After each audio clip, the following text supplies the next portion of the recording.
हूं शिल्पा रावत। शुरुआत प्रयागराज की बड़ी खबर के साथ इस वक्त बुलेटिन की करते हैं। अटाला हिंसा के आरोपी जावेद पम से जुड़ी बड़ी खबर मिल रही है। बड़ी खबर ये कि जावेद पम की बेटी आफरीन के पुराने वीडियो सामने आ रहे हैं। सीए प्रोटेस्ट, अफजल गुरु की फांसी के समय का वीडियो। अफजल गुरु का पार्लियामेंट अटैक में कोई हाथ नहीं, आफरीन की तरफ से कहा गया। केवल मुस्लिम कैंपस में लाठीचार्ज, टीयर गैस और रबर बुलेट चलती है। पुलिस कभी भी हिंदूवादी लोगों को गिरफ्तार नहीं करती है। आफरीन के ट्विटर पर मौजूद सभी वीडियोस अब सामने आने लगे हैं। तो ये आप देखिएगा, अटाला हिंसा के आरोपी जावेद पम की बेटी है आफरीन, जिसके वीडियोस अब सामने आ रहे हैं और उसको लेकर कई सवाल अब खड़े हो रहे हैं। ये आफरीन जावेद की बेटी है, जो कि मुख्य आरोपी बताया गया अटाला हिंसा का, उसी की बेटी है जिसके इस तरीके की वीडियोस जो है सामने आ रहे हैं। इसके ट्विटर के जरिए अपने ट्विटर हैंडल पे उसने लिखा था वो कहां रहती है, वहां पर लिंचिस्तान उसे लिखा था, जिसको लेकर सवाल भी खड़े हो रहे हैं। क्या भारत उसे लिंचिस्तान नजर आता है? प्रयागराज से बड़ी खबर इस वक्त हम आपको बता रहे हैं। अफजल गुरु का पार्लियामेंट अटैक में कोई हाथ नहीं, आफरीन की तरफ से कहा गया था।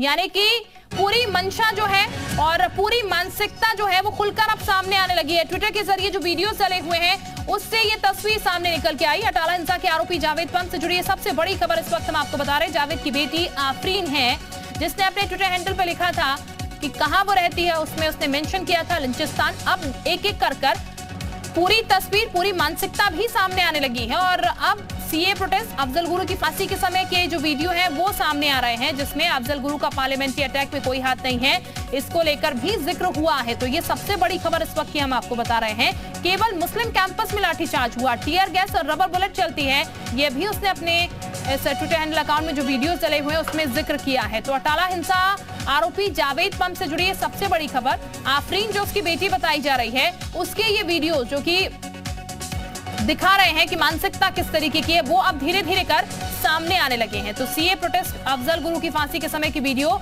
ये बताए जा रहे हैं और ये कहा जा रहा है कि सिर्फ मुसलमानों को टारगेट किया जा रहा है और मुस्लिम कैंपस में ही यहाँ पर रबड़े दागी गई, गोलियां चली है, तमाम चीजें जो हैं वो कहा गया कि टीयर गैस और रबर बुलेट्स जो है वो केवल मुस्लिम कैंपस में ही चलती हैं। लाठीचार्ज जो है वो भी केवल मुस्लिम कैंपस में ही होता है।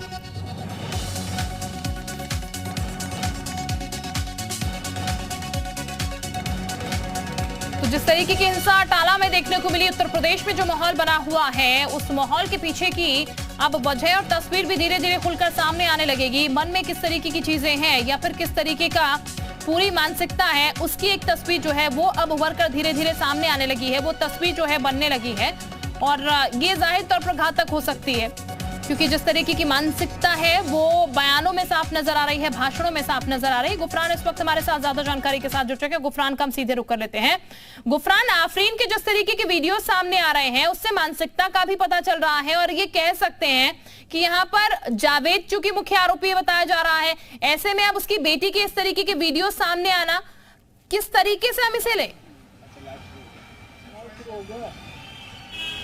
देखिए, जिस तरीके से जावेद का जो कनेक्शन पूरे इस घटनाक्रम में आया है, मास्टरमाइंड है इस पूरी घटनाक्रम का, जो हिंसा प्रयागराज में हुई, उसकी बेटी की अगर बात करें तो तमाम जो वीडियोस हैं, चाहे सीए एनआरसी के दरमियान कोर्ट को लेकर के की गई टिप्पणी हो या फिर दूसरे जो तमाम जो आंदोलन रहे हैं, जो तमाम मुस्लिम संगठनों की तरफ से वो तमाम आंदोलनों में शामिल होती रही, सुप्रीम कोर्ट से लेकर के सरकारों को जिस तरीके से उसने टारगेट किया, निशाना बनाया, सीधे तौर पर यह कहा गया है उसकी तरफ से कि कोर्ट और अदालतें जो है मुस्लिमों के खिलाफ हैं, मुस्लिमों के हिमायत में नहीं है। ऐसे में सीधे कहीं ना कहीं से कोर्ट का अवहेलना भी है, कोर्ट की अवहेलना में आता है। तो सीधे तौर पर उसकी जो मानसिकता है उसका अंदाजा लगाया जा सकता है कि किस तरीके से वो ब्रेन वॉश है और किस तरीके से खास करके मुस्लिम युवकों को, मुस्लिम युवतियों को किस तरीके से भड़काया जा रहा है उसके तरफ से। और उसका जो जीता जागता उदाहरण है वो प्रयागराज में उस दरमियान भी देखने को मिला, जब शुक्रवार की नमाज के बाद बड़ी संख्या में उपद्रवी, जो खास करके छोटे बच्चे थे, नवयुवक थे, उन्होंने जिस तरीके से हिंसा कारित की, पुलिस कर्मियों से लेकर के फोर्सेस पर जो पत्थर बरसाए गए, आगजनी की गई, उपद्रव की जो एक बड़ी वारदात घटना की गई, वो कहीं न कहीं से उसके जो एक तरीके से बयानात हैं वो कहीं न कहीं से उससे प्रेरित लगते हैं। हालांकि अब इस पूरे मामले में जिस तरीके से जांच का दायरा बढ़ा है, एसएसपी ने खुद आज दावा किया है कि उसकी बेटी से भी जरूरत पड़ेगी तो पूछताछ जरूर की जाएगी। उन तमाम वीडियोज जो रहे हैं जिसमें वो तमाम चाहे सरकारों से या फिर कोर्ट को लेकर के जो उसकी टिप्पणी रही है, उन सभी वीडियो को भी संकलित करके साक्ष्यों के समावेश में किया जाएगा और कार्रवाई की जब आएगी तो निश्चित तौर पर इन तमाम वीडियो को भी पुलिस जरूर खंगालेगी। बिल्कुल, बहुत शुक्रिया आपका तमाम जानकारी देने के लिए गुफरान।